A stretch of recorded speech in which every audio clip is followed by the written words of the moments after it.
Episode 222, Trusting Your Body and Nourishing Your Life with Devrie Pettit. Welcome to Latter Day Life Coaches, the podcast where each episode is a conversation between me, Heather Rackham, and one of my amazing coach colleagues. Each coach here is a member of the Church of Jesus Christ of Latter-day Saints and a highly trained, experienced life coach making a great impact in the lives of their clients. And together, we have one main goal, helping you live your best life no matter what. You ready for this conversation with the coach? Here we go. Welcome back to the podcast, everybody. Most weeks I sit down with fellow life coaches to talk about the powerful work that they do. But today's episode is a little different and kind of special to me. I've invited someone who has had a profound influence on my own personal journey. As coaches, we spend a lot of time helping others gain fresh perspectives, shaking things up when we're stuck, challenging old beliefs, and creating space for new things. And the person who I've invited on today is somebody who really helped to solidify a lot of those new perspectives that my coach was helping me to see that I wanted to shift. One of the areas that was taking up a lot of mental space for me was how I viewed my body. It was draining energy I wanted to use for more meaningful things. Through my own coaching work and through the help of today's guest, Devrie Pettit, I was able to shift those deep-rooted perspectives and clear the way for so much more peace, presence, and purpose. Devrie is a registered dietitian and kind of has a little bit different perspective than a lot of people think a dietitian might have. And I'm really excited for you to hear this conversation today. Let's dive in. Well, everybody, I am joined today by a really fun guest. These episodes are done with other coaches, and occasionally I see opportunities for me to bring other people on the podcast when I think it will be beneficial. And so I reached out to the guest today. Her name is Devrie Pettit, and I'm going to let her introduce herself in just a second. But I just first of all want to say thank you so much for joining me. I'm super excited, Devrie. I'm really excited too. I actually hate introducing myself. Oh, shoot. So I'll keep it simple. Okay, yeah, my name's Devrie Pettit. I've been a dietitian for, so my oldest is 17 and I took the RD exam 3 weeks before he was born. So he turns 18 in August, so almost 18 years, which feels like a really long time. I have had different jobs throughout my career as a dietitian, and we might get into some of that with some of the discussions that come up. I have 4 kids, so I have a 17-year-old, almost 15-year-old, a 12-year-old, and a 9-year-old. And being a mom of teenagers in this world with so much food information has been an interesting journey for sure. I love food. I've always loved food, even since I was a little girl. And I loved learning about nutrition. It's like the first topic that I remember being fascinated by, the first subject in school. So yeah, that's a little bit about me. Right now, I mainly just work very part-time, more part-time than I ever have. I've always worked in motherhood, but right now I work mainly just 1 day a week on Wednesdays. I also got what I call my fun job a couple years ago, and I work at Anthropology 1 day a week. So that is my fun job. Yes. That would be a terrible fun job for me because I would not. I actually just ordered some things from Anthropology this morning. So, Devrie, I'm going to just jump in a little bit and just say that the reason why I have Devrie on today is she's been highly influential in my life. I would say I've always loved food too, from the time that I can remember. I grew up in a family of good cooks and people who love food, but always such mixed messaging because I grew up in the 80s and 70s, 80s, and 90s when thin was the thing. And so it was always very conflicting inside of me. And I think I had had enough about 10 years ago, I'm like, I got to be done with this dialogue that's in my head because it basically rules my life. And through a lot of help and finding accounts like Devrie's, I worked through a lot of that disordered eating. And I have found that, gosh, there's so many things that I can think about now that I wasn't able to think about before because it took up so much brain space. And I'm just grateful. I'm grateful to people like you who are willing to kind of buck the system, I think, a little bit and challenge what we think has to be cultural norms to help us really discover what is of worth and what's valuable. So thank you. Yeah, that's a really common. I think that's really common. It is a wrestle for all of us, for sure. Yeah, absolutely. Well, I was hoping today to have a little bit of conversation.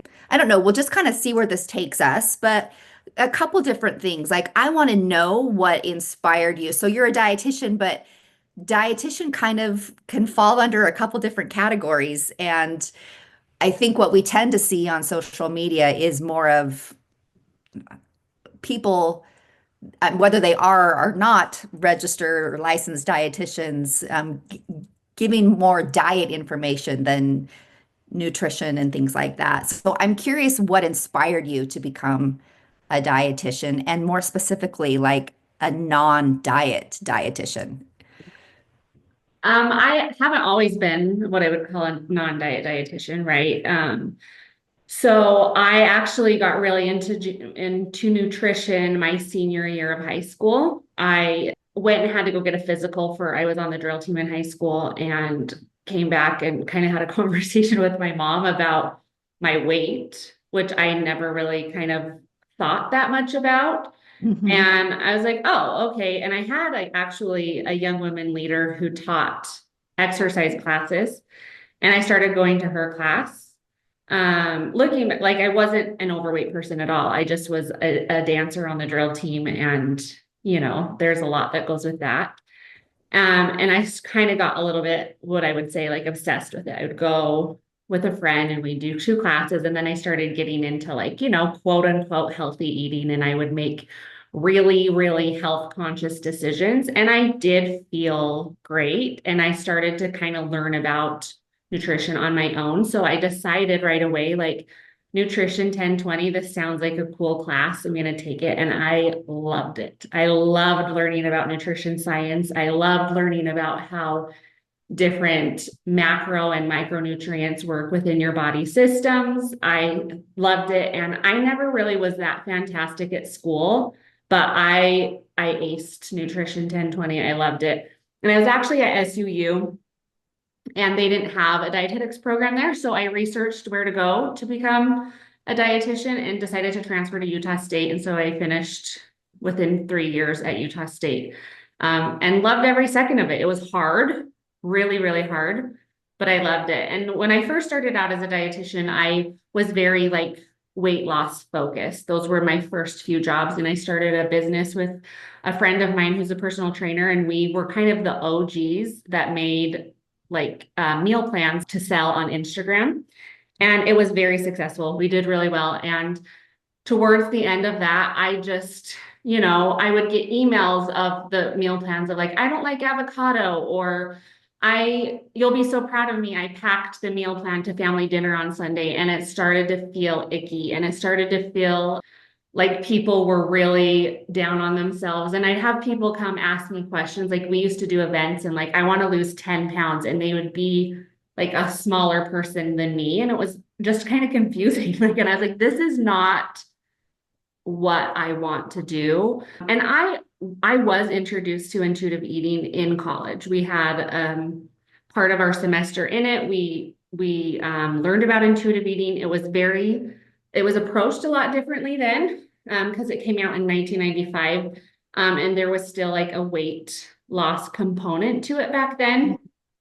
But I kind of like hit a wall, and I was like, this feels negative, and a lot of pressure that like I had to look a certain way because I was a dietitian. And I also had my third child. When I was pregnant with her, I was sick the entire time. I threw up the entire time and couldn't eat. Like, I don't think I ate a single vegetable the entire time. Like, I lived off of French fries and bread and sandwiches and things like that. And she was also a really hard baby. She was very sensitive and cried a lot. And I found out later when she was around 2 that she had sensory issues. So she was always very sensitive to light, sound, texture. So she's what I would say, my most particular eater. She's also very, very in tune with her body cues and sensations. So she's a pretty awesome intuitive eater, but she kind of changed my perspective of where my first 2 oldest, like I just fed them what I was eating and they would eat it, and she didn't. So I think it was a lot of things that kind of forced me and challenged me. And I can't even remember. I think it was 2017, 2018 when I kind of branched out on my own and did Happily Fed. I worked at a counseling center with eating disorders for a few years, and that was really eye-opening. So I had that, and yeah, that's kind of where I am today. Yeah. I didn't know that part of your journey, and it's very intriguing to me and inspiring at the same time because, like I said, we're all coaches here that usually are on this podcast. And so much of what we help people focus on is the ability to change perspectives, being able to see something differently when they recognize that what they have always believed is keeping them from being able to be who they want to be, whether it, be within our families and our friends. But it's not always easy, especially if cultural norms are telling you something different, and it takes a lot of work to be able to shift those perspectives. Yeah, I think it's really important to shift perspectives because even when I made that shift and I was like very, what I would say, like anti-diet, then through 2020, the anti-diet community kind of became its own kind of club. And I felt like I didn't belong in either. Like I wasn't this person that like thinks you need to be super hyper focused on weight and numbers and macros and all this stuff. And I wasn't somebody that like wanted to kind of throw in the towel and just. So I do have, I'm not one to generally like conform to anything. I do try really hard to have an open mind and see things from a bunch of different perspectives. And to me, like non-diet as a non-diet dietitian, it means like nutrition to me is positive. It's scientific, it's additive, and a diet is restrictive and guilt-ridden and black and white. Like you do this and you don't do this. This is good, this is bad. And part of a non-diet approach is that it's weight neutral. It just isn't the emphasis of being healthy. While somebody might lose weight while they're pursuing some of these behaviors, or they might gain weight or their body might stay the same. It's just not the focus. Well, it seems futile to me, given all the experiences that I've had, like to focus on weight loss when there's so many other things that are health promoting that don't necessarily lead to a change in your body weight. Mhm. The other piece too to that is that bodies change like throughout our life for lots of different reasons. Like I was pregnant 4 times, my body changed a lot. I turned 40 last year, my body's changed in this time. They change a lot, so it just seems like a kind of like a waste of time to pursue a specific number that you want to be because bodies change, and that's a fact. Yeah. Yeah. I think one of the most influential things for me when I was, and it's a continual process, but that statement that our bodies are an instrument, not an ornament by the Kite sisters, I think really drove that home for me that my body is going to change. And do I want it to be something that, I want other people to look at, or do I want to use it for something for good in my life to help my life be better? And anyway, I appreciate that perspective so Yeah. much. I'm curious, as we are kind of a LDS, most of the people here are members of the Church of Jesus Christ of Latter-day Saints. I want to know maybe how your religious background has influenced your philosophy on food and wellness. And I recognize that there's probably both some positive and some negative ways that that's been influenced, but what would you say there? Do you have any thoughts on that? It highly influences how I view nutrition science. I think we're living in a time right now where people think it's either one or the other, like, like God and the creation, or you believe in science. And I think God is a scientist. Like all these things that we have on earth are like he understands them and we are figuring it out our time on earth. I've shared this quote on Instagram before, but it was from Thomas S. Monson. He said, God left the world unfinished for man to work his skill upon. He left the electricity in the cloud, the oil in the earth. He left the rivers unbridged and the forests unfelled and the cities unbuilt. God gives man the challenge of raw materials, not the ease of unfinished things. He leaves the pictures unpainted and the music unsung and the problems unsolved that man might know the joys and glories of creation. And I think that applies to science too, and some of the scientific advancements that we've had. I think it's really amazing just the different like nutrient learning about nutrients and the role they play. Like we have very intricate systems within our body that require enough food and enough of the macronutrients and a balance of all the foods and all of it like working together in harmony to make our bodies function well. And so it's kind of always been positive, and I've always been fascinated to learn about it and learn like how bodies work and how they were designed, and that like when we might feel a symptom and be deficient in something, and when we eat that we feel better. Like I think that part is really cool. I wouldn't say my LDS background has influenced it negatively at all. I more so like sometimes I get confused how people think the way they think or interpret things because it feels very noticeable to me. But again, everyone has their agency and things like that. But yeah, I'd say it's pretty cool how the body Yeah, works. absolutely. I love the thought that, God is he's a creator, which means he's a scientist. And I don't know, Mhm. I just think looking at it from that perspective helps to shift a lot of different things as well. I mentioned earlier about my own journey, and partly that included finding your account on Instagram, which was Happily Fed.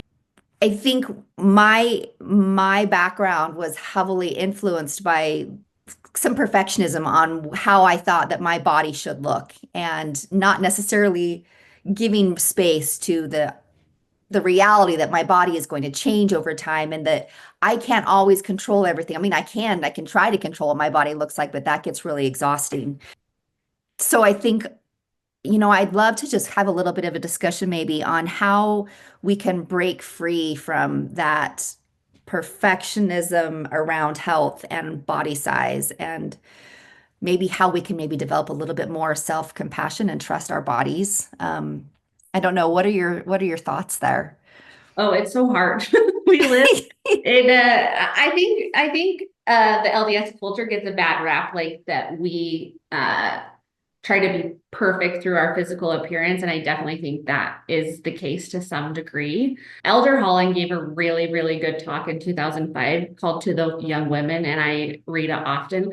I actually, in preparing for this a long time ago, several years ago, I would change some things. I read it last night. I wrote just like an ebook called Food and Faith, How Intuitive Eating Aligns with the Word of Wisdom.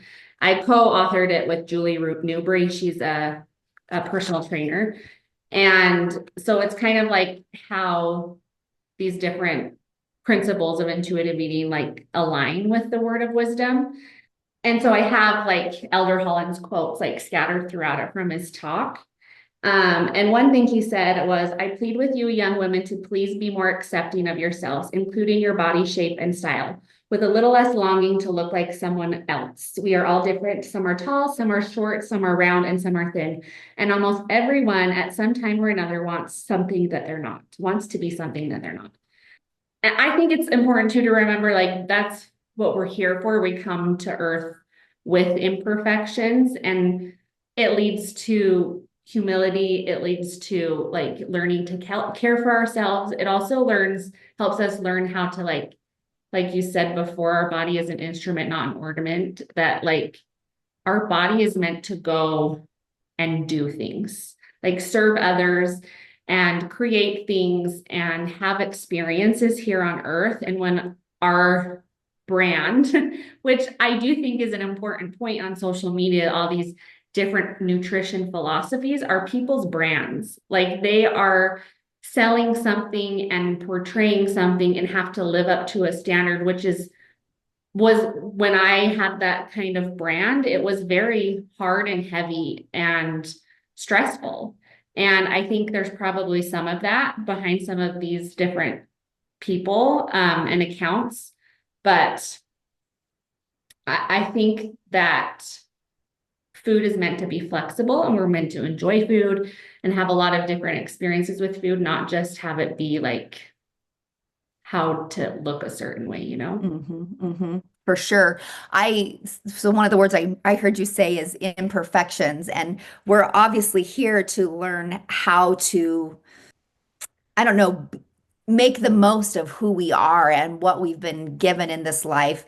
And sometimes I think people hear the word imperfection and they can suddenly assume, yes, I have this imperfection in my body, and so I'm going to do this so that I don't have this imperfection.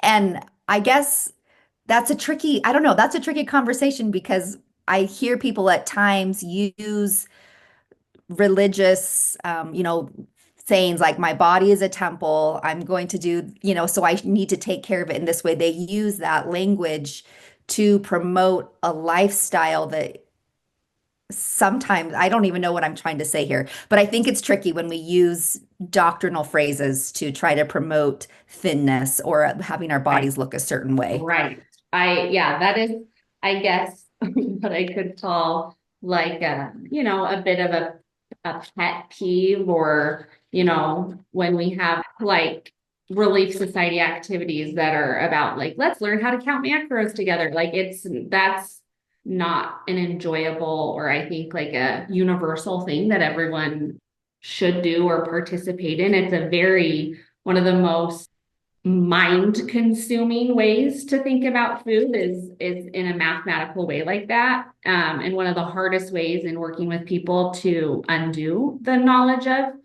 And I think there's definitely a way to be mindful of the macronutrients you're consuming without weighing, measuring, and tracking your food all the time. I was trying to find, I think when I hear our bodies are a temple, I hear that it houses our spirit. So we want to, take care of it in our ability to, access the spirit and access promptings and things like that. And more, again, I think it's the same, saying or metaphor that our body is an instrument, not an ornament. It's something to be used to do good and not to make like admired to be looked at, Mhm. Yeah. Well, thank you for touching on that. I think it can get tricky. And I will say that probably my hardest thing to switch in my disordered eating was going from a place of counting to trying to be more intuitive. Anyway, and that's not to say that that's a bad thing, right? I guess there's a time and a place for that in people's lives. I mean, people have to do that if they're diabetic or things like that.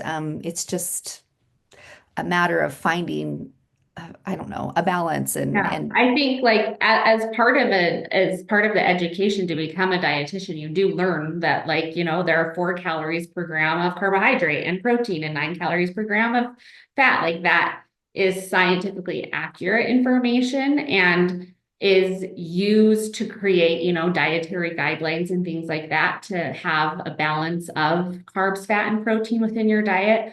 I just know, and probably because it's like, somewhat embedded in me, I know that you can look at a plate of food and be like, oh, there's protein, there's fat, there's, and you can see it from more of like a visual standpoint than tracking and measuring. And I do think that there are people who might have less of an idea of how that looks and might need it to, practice and get to know. But I always like to ask people, is this something that you feel like you can do for the rest of your life? And how much brain space is it taking up? Like if you are, scanning the food and putting it in your phone and looking and you're hungry at 7 p.m. and you're out of food, like there's a lot, to consider in that regard. And partly like it doesn't also tell you how satisfying the meal was, or if you enjoyed it, or how it made you feel, or does all this protein powder and bars and things, or is it causing some indigestion or gas or things like that? Yeah. There's a lot of nuance there for sure. And I agree. I don't think anything is one thing or the other, good or bad. I think it's just some things to consider, and how much of your life is it taking up, and how much of your identity is wrapped up in that way of Yeah. eating. Would you say, I guess I look at my life and people that I see around me, and I think a lot of it would then have to be with our motive behind it. And I think, is it fear-based or is it love-based, right? Is it coming from a place of, oh my gosh, if I eat this, then this is what's going to happen. And it's, I'm going to have to do this and this and this. Or is it the opposite? Is it like, oh, I love I love the way I feel when I eat this way, or I love what this is, I don't know, what I'm able to accomplish when I'm not hungry, or it's just such an interesting, we do so much out of the fear realm versus the love realm, I think.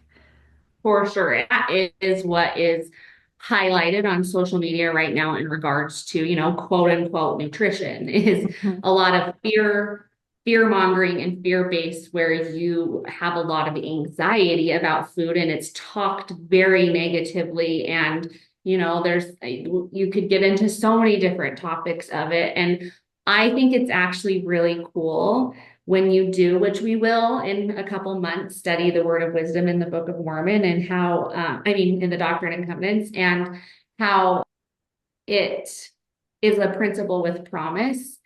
And it actually is pretty aligned with nutrition science and, dietary guidelines for Americans, which I know a lot of people have feelings about with the political climate of today. But like, it really is showing moderation and balance and variety of foods, that our bodies actually do require and need all the food groups. Boyd K. Packer talked about the word of wisdom, and he said kind of two things I wanted to share. Like, the word of wisdom is not a guarantee that you will always be healthy. It doesn't promise you perfect health, but it teaches you how to keep the body you were born with, in the best condition, and your mind alert to delicate spiritual promptings. It's not a comprehensive list. It isn't like you do this and you don't do this. And it's not an excuse to be obsessive. He said, learn to use moderation and common sense in matters of health and nutrition, and particularly in medication. Avoid being extreme or fanatical or becoming a faddist. And a faddist is someone who follows every trend. And if you look at the word of wisdom and you look at, I know that nutrition science kind of changes, and as far as like, eggs used to be high in cholesterol. And then we learned that actually dietary cholesterol doesn't impact blood cholesterol levels. We learn, like, nutrition is a growing science. We learn things and we change our minds, like we talked about. But there are like fads that come and go, and having variety and balance in your life in regards to food and nutrition is just like a plain and simple, common, boring way to live. It's not going to make a lot of sales. It's not going to make a lot of like viral posts or things like that. I was meeting with a lady in our ward last night who is a decorator for the temples. I'm in the Relief Society presidency, so we did visits last night, and she was talking about fabrics and picking out fabrics for new temples and things like that. And she's like, we don't do trends. And I was like, I love that. Like, I think a lot of principles in the gospel are not trendy. They're just, classic and sturdy and stable. Yeah.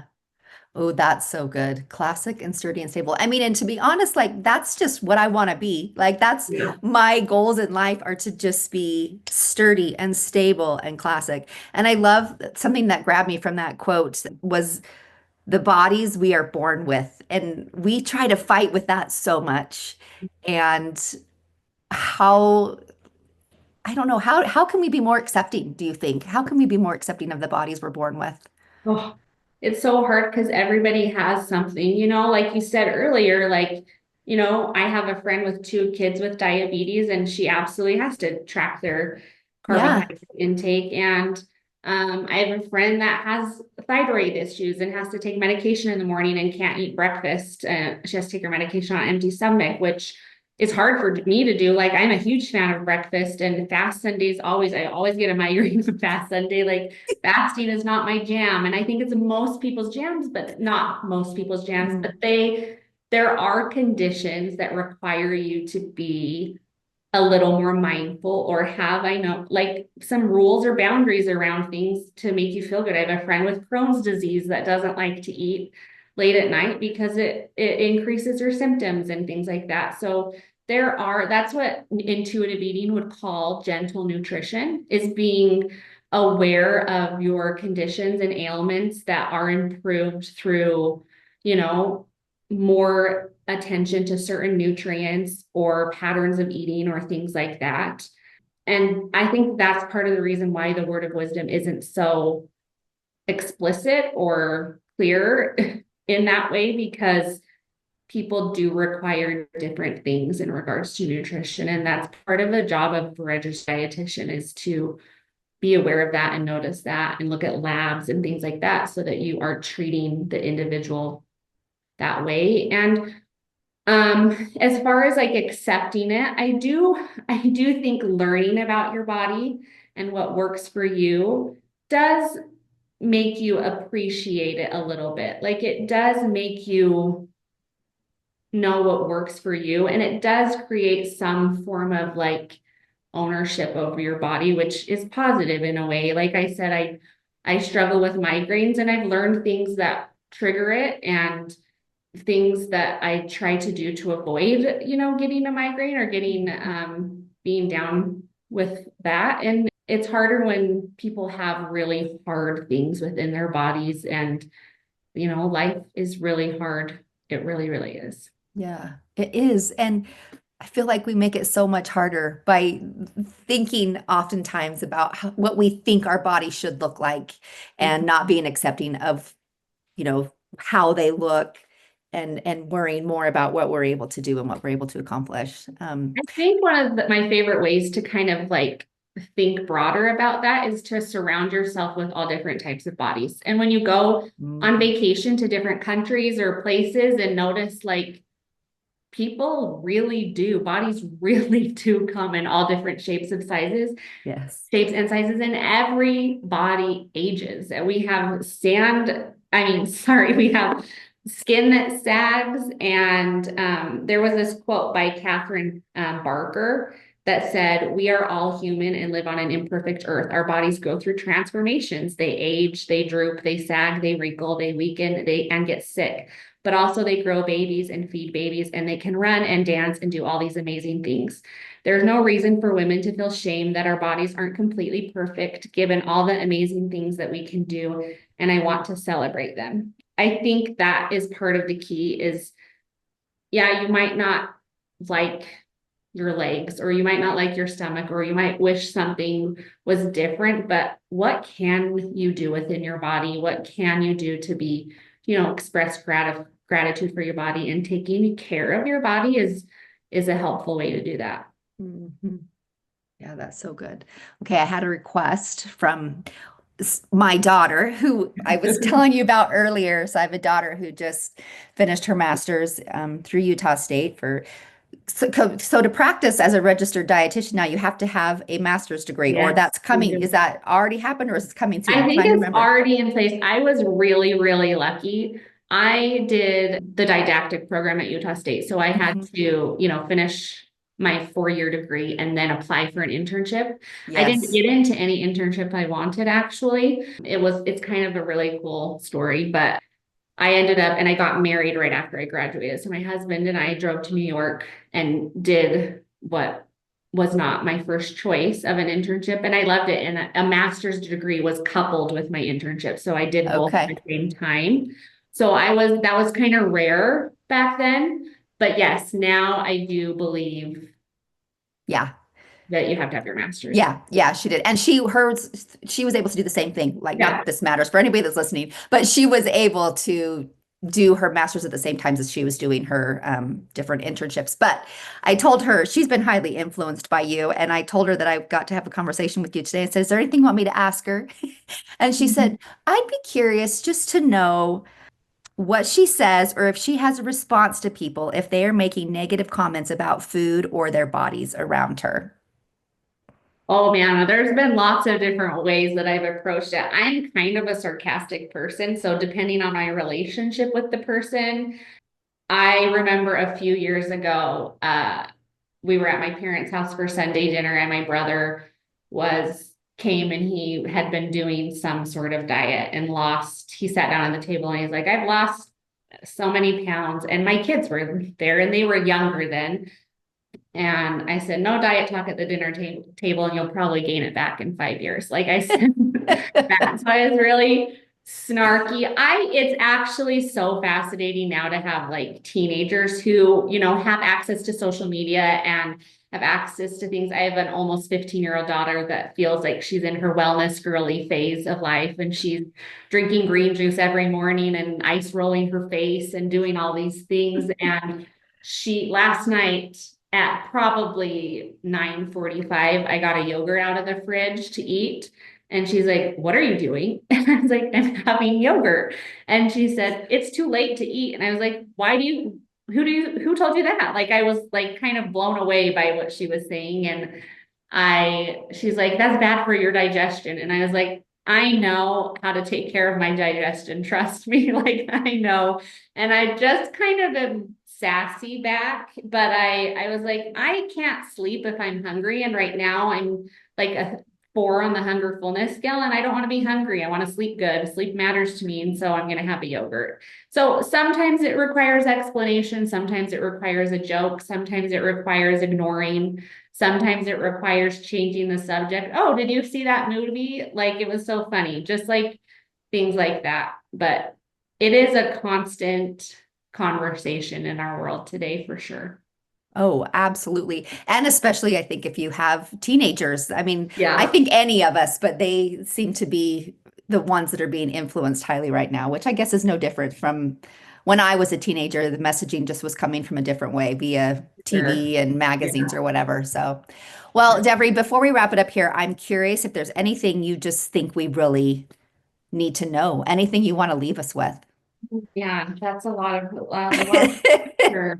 Because there's a lot that we could still cover, but we don't have all the time in the world, right? I But know it's something you can talk about forever. I don't know. I think if you haven't heard of intuitive eating and you want to learn about it, I highly encourage it. Yeah, the book can be a little boring, but some of the principles like honoring your hunger and respecting your fullness, like how cool is it that we have a sensation in our body that says, hey, it's time to eat, just like a gas gauge in your car or something like that feels intentional from our Heavenly Father. That feels on purpose to me. And then you eat and that sensation is gone. And hunger is a gift. It's really cool. I think it's super demonized in our culture today, and topics of like food noise, and you feel like think about food all the time. And I think when you are constantly nourishing your body, which is something that is discussed at the end of a temple session and an endowment session, that our bodies require constant nourishment physically and spiritually, and that everything has a purpose. Mhm. And it's not bad to be hungry. And that will really, if you can, work on your relationship with hunger, it will help you respect your fullness and get to know those sensations in your body as well, which is all on purpose. I think the word that stands out for me really is trust. And I will say that as I was learning to be more intuitive with my eating and trust my body, I realized that I had let that bleed into so many different areas of my life that I didn't really trust myself.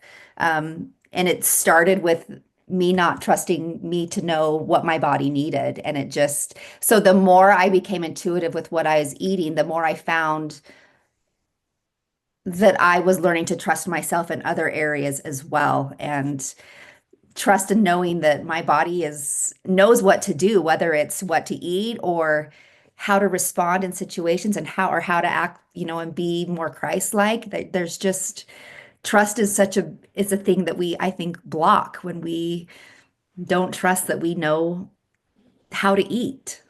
Yeah, and it is that it's more natural to approach it that way, which, like you said earlier, opens up your brain to be able to do other things instead of being so me focused. It helps you, be more externally focused and see Yeah. what's going on and what needs to be done or helped with. And yeah. Love it. Okay, so two things. First of all, you mentioned a book that you wrote, or a pamphlet or something that you co-authored a while back. Is that something that's available to people? I think it sounds really Yeah. interesting. It's on my website. I would just give a little caveat. There's some things in there that I would change or say Yeah. differently today. But yeah, I actually was reading it and I was like, this is pretty good. Like, I like this. I would say that Yeah. different, or I would change this a little bit, but I think it's helpful. It talks a little bit about fasting and like why the difference between religious fasting and fasting for, a trend or what Mm-hmm. you should be doing. And there's a big difference between those two things. And just, uh, yeah, I think Okay. that's it. Sounded interesting to me. So thank you. Thank you for answering that and showing me where to find it. Second of all, what is your website? How can people connect with you? So I'm on Instagram sporadically. I like to take a lot of breaks from social media, but it's happily fed. And then my website is just happilyfed.life. Yeah. Oh, awesome. Thank you so much for being here with me today. I really appreciate it. And I hope that people who are listening are able to kind of take in what you've said a little bit, even if it just like creeps the door open just a little bit for them to maybe shift some perspective if they're feeling like they're stuck in spending too much time and thinking about things that maybe aren't as helpful or helping them accomplish the things that they want to in this life. So thank you, Devrie. Thanks for having me. That was fun. Thanks for being here. And we'll see you next time, everybody. Hey, we just wanted to thank you for spending part of your day here with us at Latter-day Life Coaches and being part of this conversation. Share this with your friends so that you can have a conversation with them on this topic as well. And as always, subscribe so you don't miss a single episode. Have a good one, my friends.